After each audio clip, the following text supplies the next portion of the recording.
This is Parent Boss Leader. Parent Boss Leader. And here's your host. She's a courageous voice for women, parents, and modern workforce leaders alike. She's a keynote speaker and proud mother of two, the Vice President of Sales and Strategy for ATR International, Laura R. Munson. Hello, welcome to the show today. I am Laura Munson, podcast host for Parent Boss Leader. We have an incredible guest here today. Very excited. Tamara Laine, famous award-winning Emmy journalist. Wow. Has an amazing life going on, a mother. She's currently CEO of a tech company. Very cool human. Excited to kind of talk about how successful you are as a woman, as a mother, what you have going on. So let's just dive right in. Awesome. Can you give a brief overview of your experience and what led you to this point in your career? Yeah, well, it's kind of fun, and I'm going to try to keep it super short because my career path, my journey to where I am right now is like, it is not a straight path. It is not a staircase or like it's like a labyrinth of getting to somewhere and kind of finding the purpose of what I meant to do. So the quick story is I started out as a ballerina in New York, dancing. And once I decided that I didn't like to sing on Broadway, like I didn't like singing, I needed to find a different path. And that led me into film, into media, into journalism. I was a journalist and investigative reporter for about over a decade, working, on the ground, talking with people, doing some really unique things that, not a lot of people get the opportunity to kind of be a part of other people's lives so much as journalists do. Yeah. And then in 2018, I decided, it's time for a change.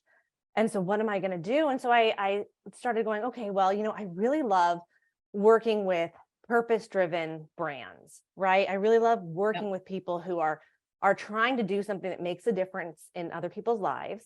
And so how can I turn this, love of storytelling and this love of impacting people's life into another career journey? And so that's when I started working in marketing and working on strategy for companies, like how do you build a brand? How do you build your mission? How do you then really take that from your brand to your impact? And I really focused on female founded companies and then found my way into, advising other companies, advising different founders and startups. And I found myself where I am now, which is a team that I asked to be a part of because I was like, oh my gosh, what you're doing is so cool. It is the future of shopping. I want to be a part of it, which is the Card Shop Live. And we're a live video shopping mobile app for collectors. Ooh. And we launched last year and we've just been, growing and really having a great time building our community of collectors and shoppers. Wow, that sounds super cool. You have a lot of projects going on at once. So you'd mentioned chief marketing officer for multiple startups. Now the CEO, company you just kind of laid out a bit. You yourself have been a successful podcast host, a board member of Francine A. Lafroc Foundation. So tell us, how do you have the energy for all of this? Passion, fueled by passion and coffee, right? That's good.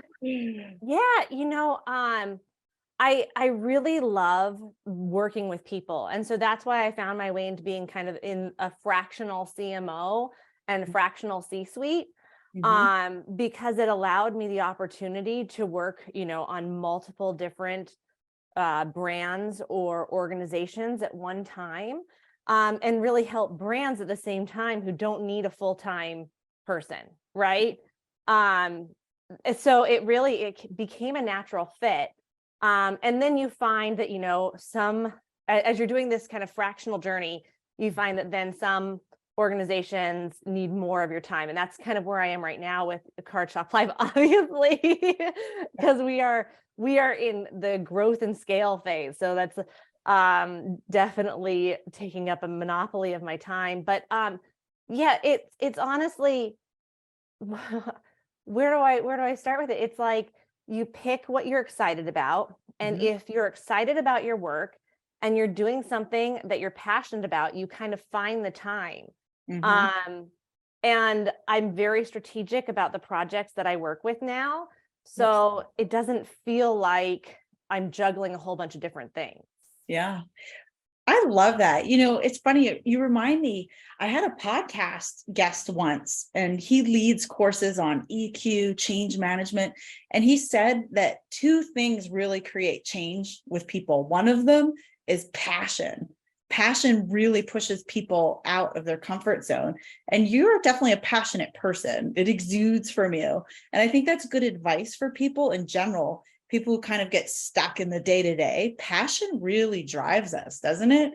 And I think it really exudes from what you do. And you're also a proud mother like myself. Was wondering your thoughts on balancing, say, motherhood with the executive leadership roles, even when there is a very supportive, participating partner at home. How do you balance it, say, your professional life and parenthood?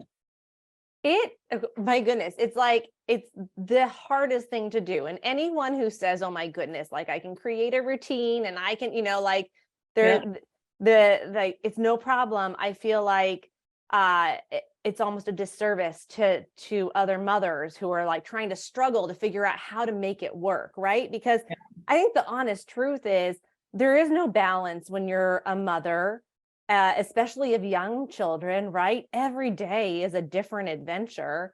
And all you can really do is set yourself up for success by setting boundaries. Well, gosh, I don't know if there's any right way to do it, right? All you can do is set yourself up for success by creating boundaries and tactics and tools that I think get you to the end of the week, right?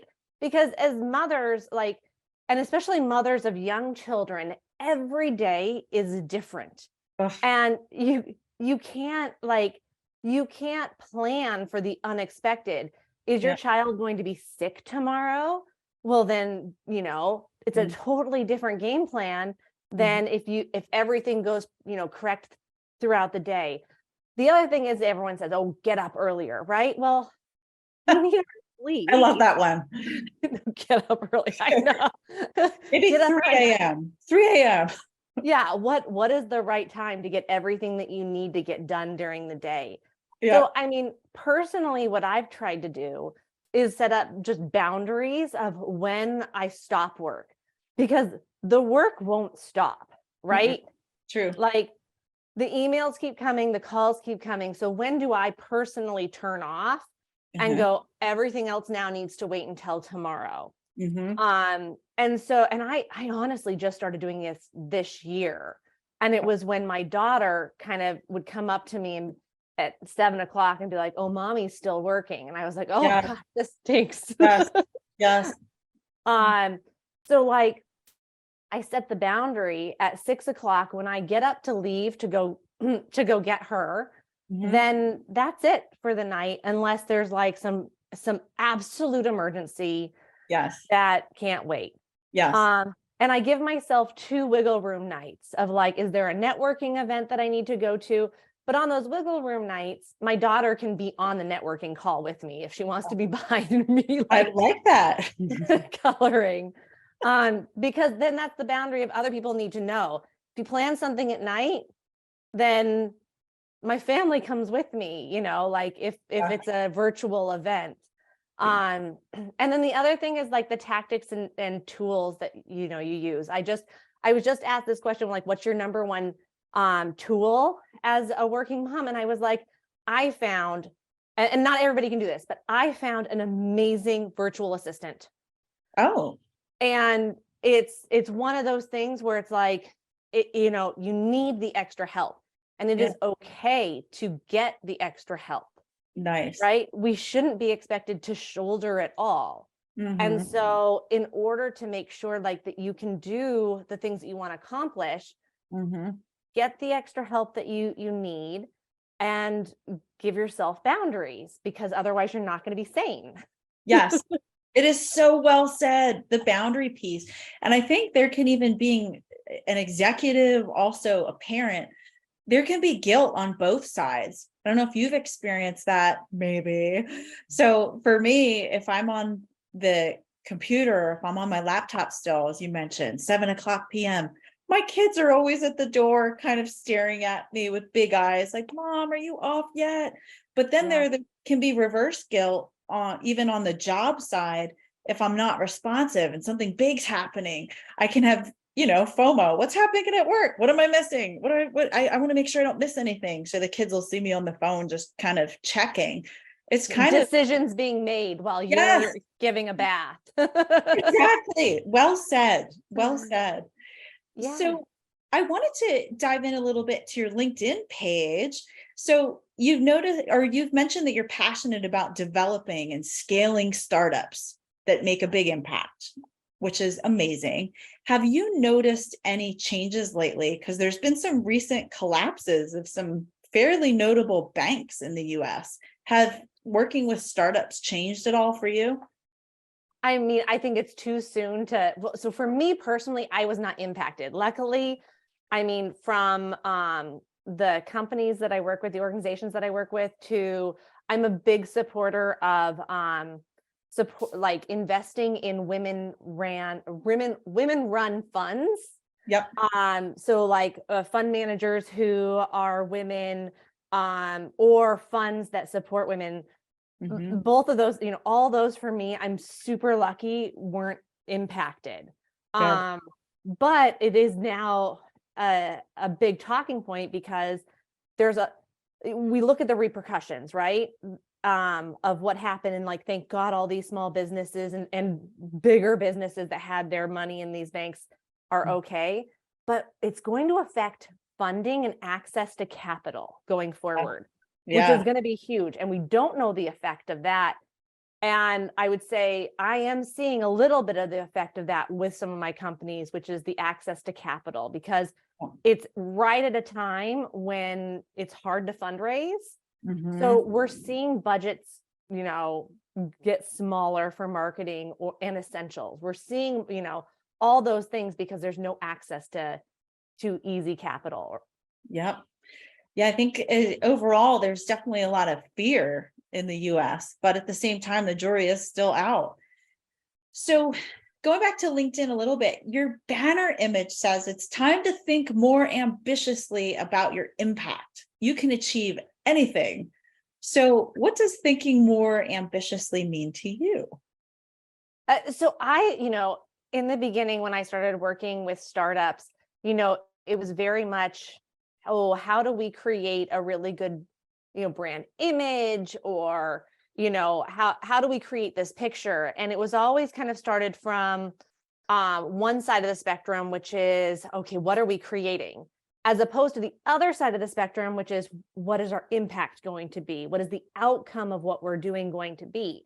And so what I've continuously tried to, not only in my personal life, because I believe that like thinking ambitiously about your impact is for personal reasons and for your organization, is go, okay, let's flip the script.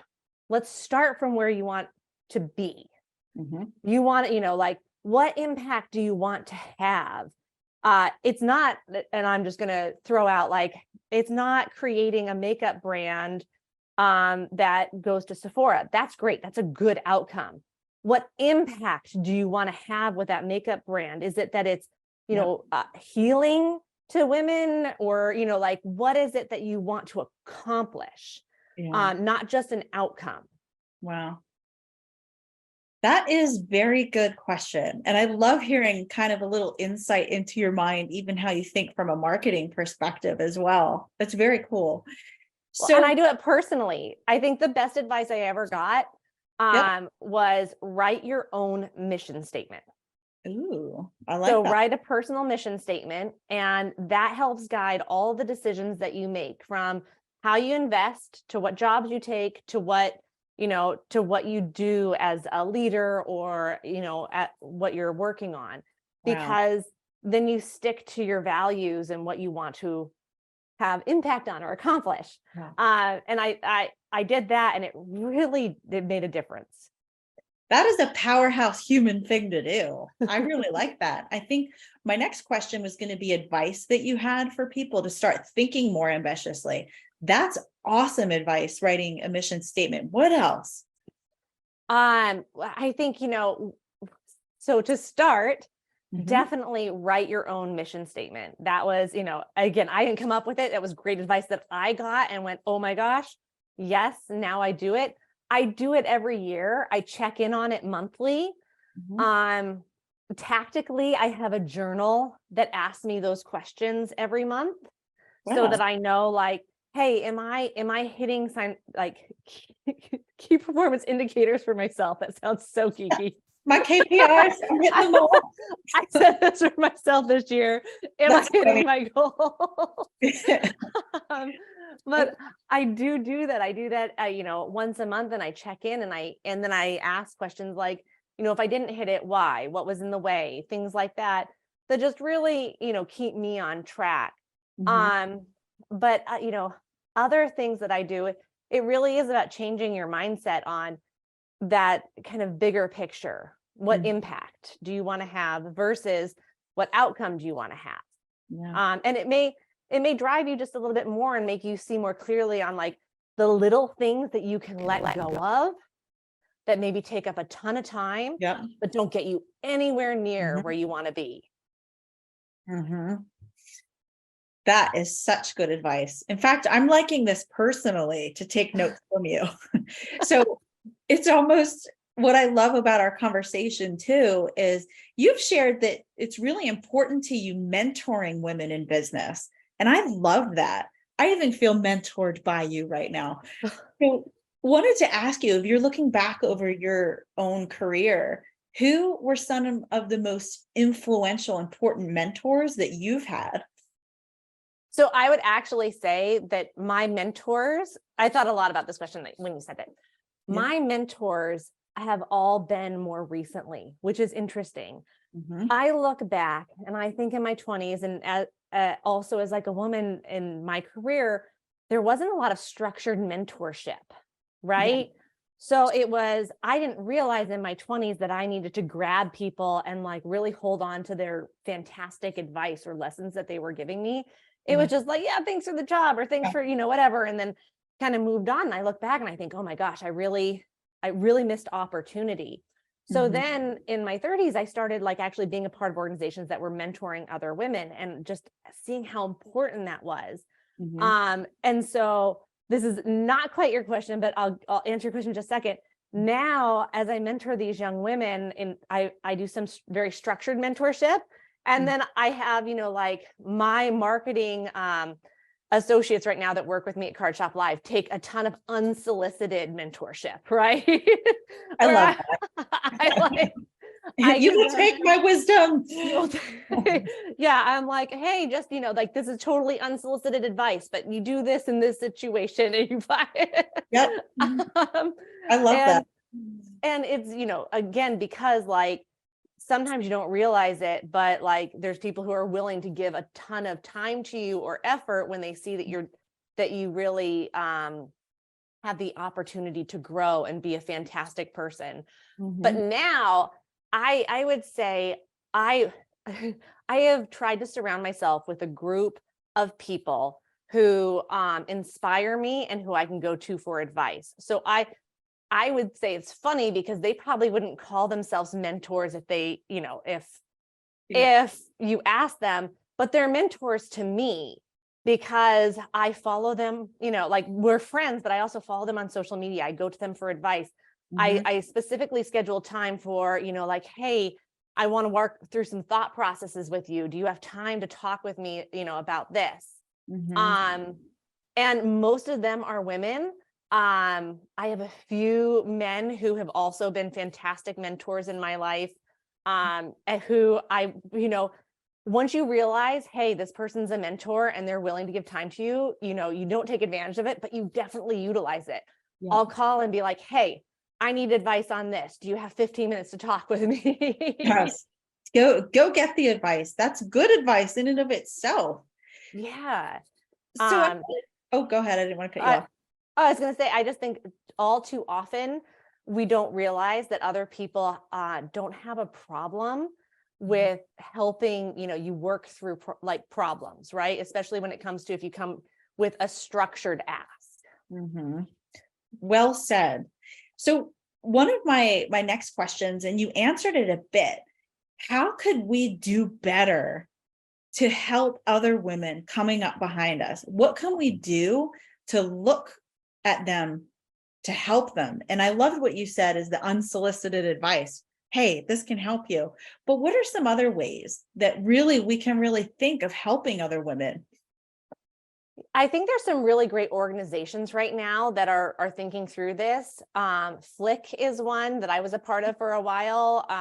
And it was creating a structured environment for young women to partner with, a pair with women executives, right? And then through that, there had to be some time put aside to mentor, right? To ask questions, to do things like that.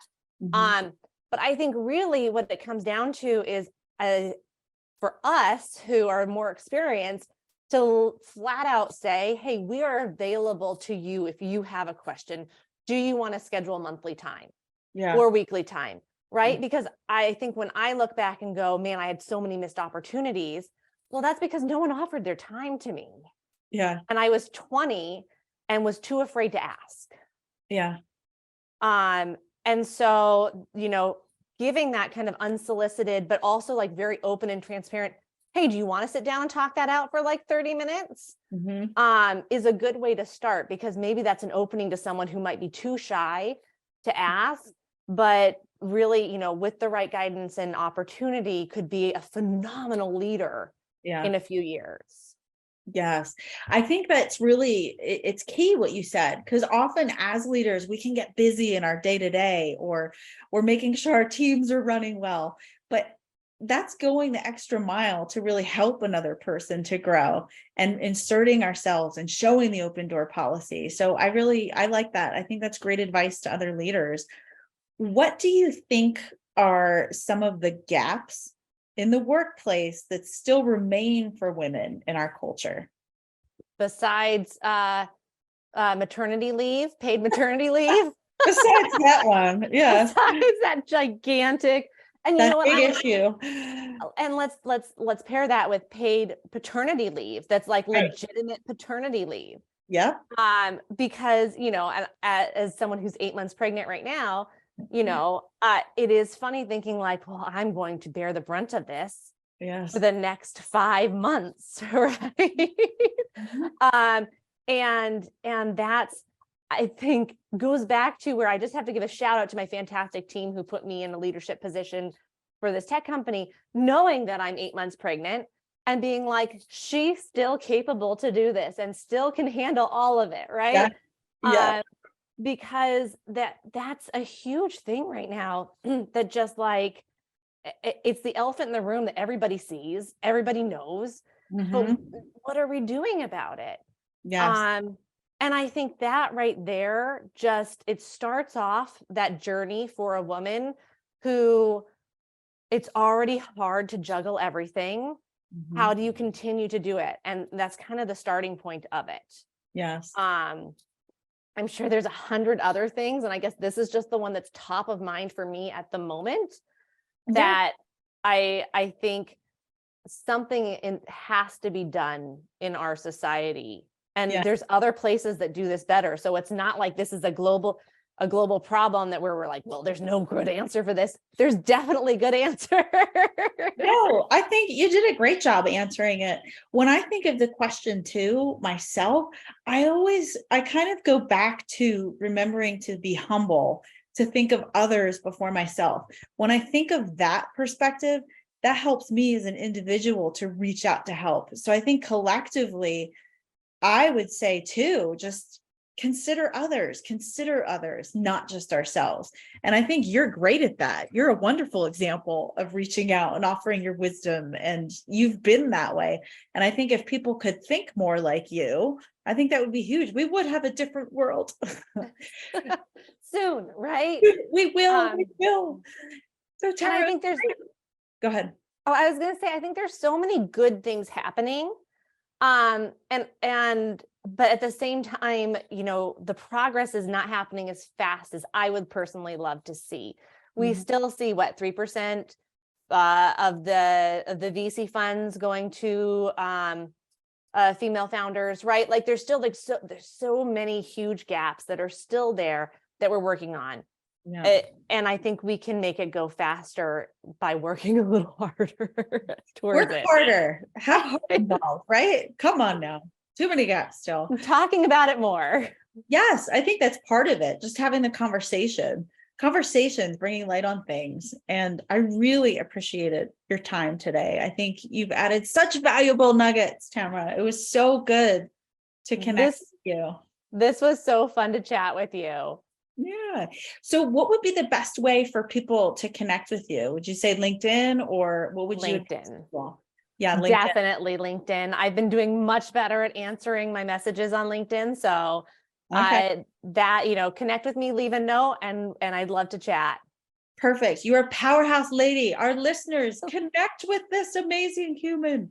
So thanks for being on today. If you folks have liked what you heard, like and subscribe. More on Parent Boss Leader. Thank you for joining us, and everybody have a wonderful day.